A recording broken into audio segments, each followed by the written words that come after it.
If you get nervous in interviews, if you panic beforehand, if you feel like you have to have all the answers, and you're totally not confident in interviews, in this video, I'm going to explain to you how to handle your nerves so they're not a problem for you anymore, how to be ready for whatever comes your way, and just, how to be at peace with yourself, at home with yourself. So stay tuned.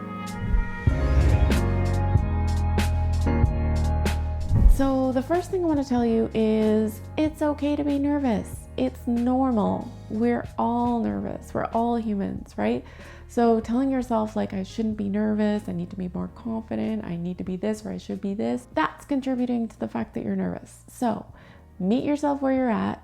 Just be like, it's okay that I'm nervous. I'm going to deal with this and it's okay. And also knowing that you can still be a little nervous and you can still get the job. I've done it myself. Humans are humans. We relate better to people who are human. So the fact that you're a little nervous might work to your advantage. Don't tell yourself that you shouldn't be nervous. Just tell yourself, I'm a little nervous and that's okay. It just means that this opportunity is important to me. It just means I want to do my best. It just means that I'm excited about it. And also the feeling of nervousness and excitement, the feeling of nervousness and like exhilaration or panic or fear, like all those feelings, like the body doesn't really know the difference. You could be afraid and you could be nervous, you could be really excited. Just keep in mind that that's okay and that there's nothing wrong with you for being nervous. It doesn't mean you're going to do any less of a good job when you get in there. It just means it's normal, okay? So that's the first thing. So 2, I want you to understand that the worst thing that can happen here is you go in the interview and maybe you don't know the answer to something. Or you feel a little embarrassed, a little awkward, or a little inadequate, right? So that's basically the worst thing that can happen. But our brain is telling us, oh my God, if I don't do well in this, I'm gonna die. If I don't get this job, I'm gonna die. Like, what's gonna happen to me? What's it gonna mean if I don't get this job? What's it gonna mean if I don't nail this, right? You get to decide what it means. The worst thing that can happen is an uncomfortable feeling. Right? So you're not actually going to die. Your brain thinks you are, which is why it makes you so nervous, but it's actually going to be okay. So whatever happens is going to be okay. The third thing, I'm going to show you how to actually process a feeling so that if you do start to feel uncomfortable, embarrassed, or awkward, you're going to be okay.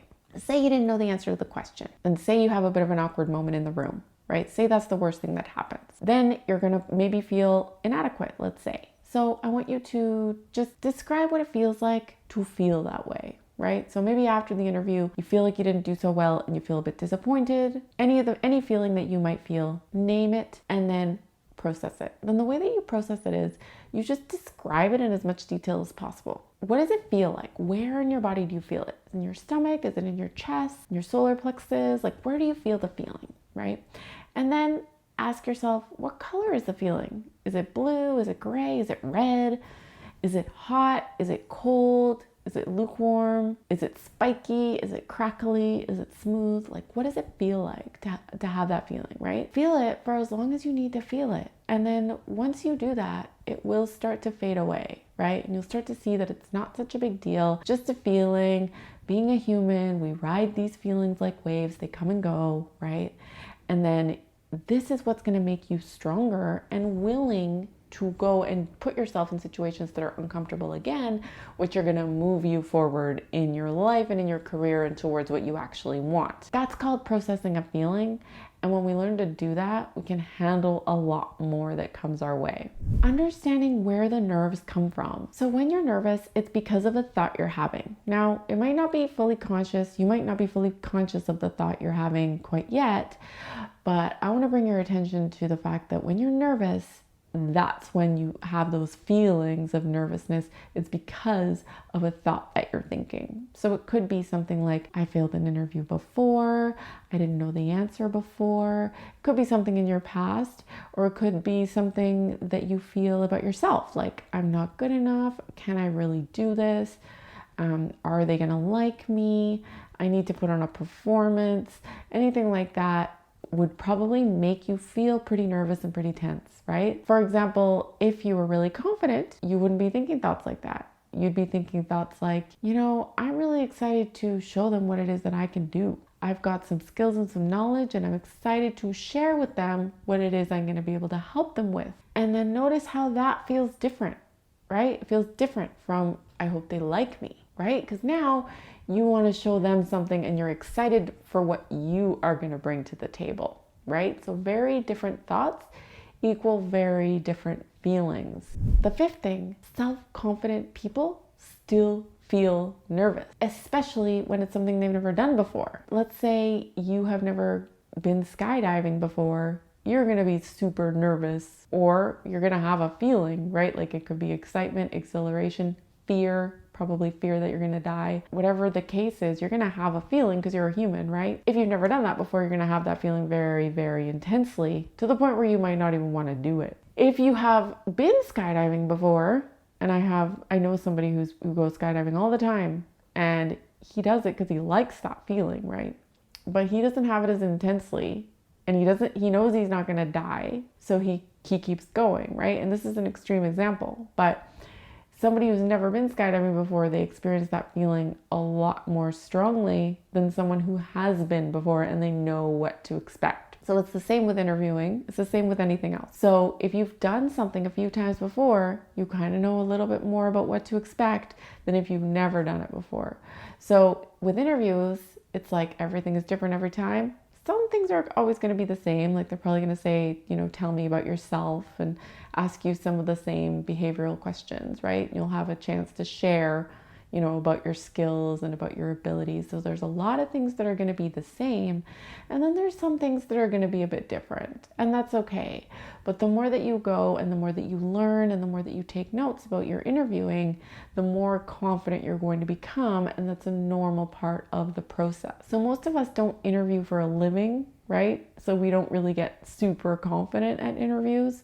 We just have times in our lives where we need to interview, and then we're like, uh-oh, and then we get super nervous because we're not really used to it, right? So it's totally normal, and even really confident people still get nervous when put in situations that they're not familiar with, right? So they might handle it a lot better, or they might, put on a very, very strong, confident front, but sometimes they are still panicking inside thinking, I don't know what to say. I'm not sure the answer to that.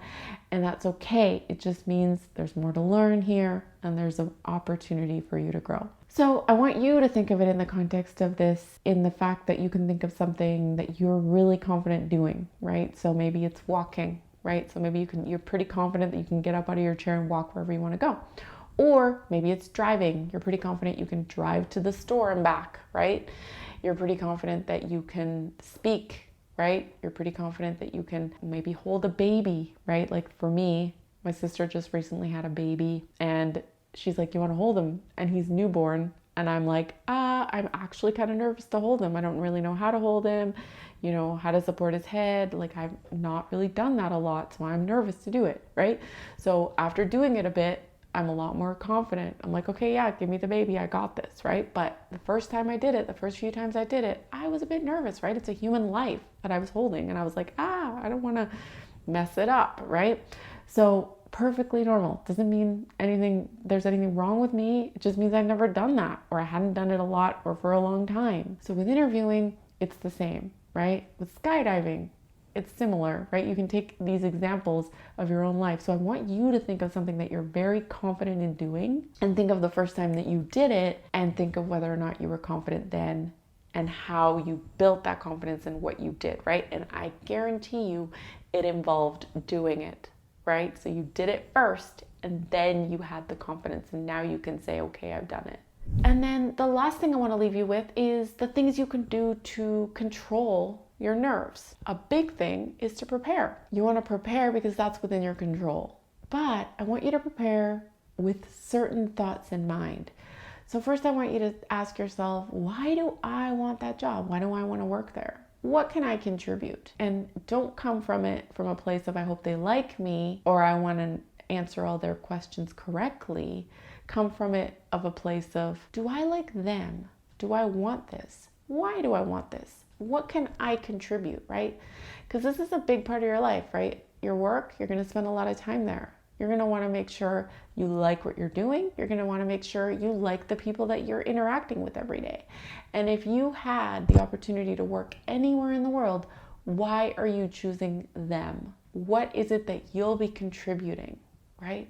So when you think of it like that, you can feel different feelings than I hope they like me, because those feelings will contribute to nervousness and tenseness. If you're thinking, I hope they like me, I hope I say everything right, I hope that they'll approve of what I'm saying, that's very different than thinking, do I like them? Do I want this? And what is it that I'm going to be contributing that will be useful?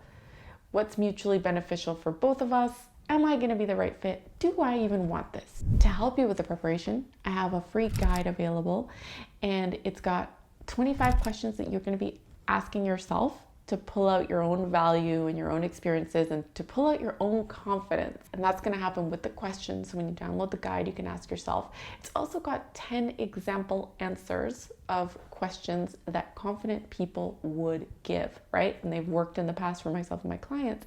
So I want you to take a look at those, and then you'll start to get inspired for your own answers. So basically, once you download the guide, I want you to feel confident, ready for whatever they're going to bring your way, and able to control that preparation so that when you go in, you can see those nerves disappear.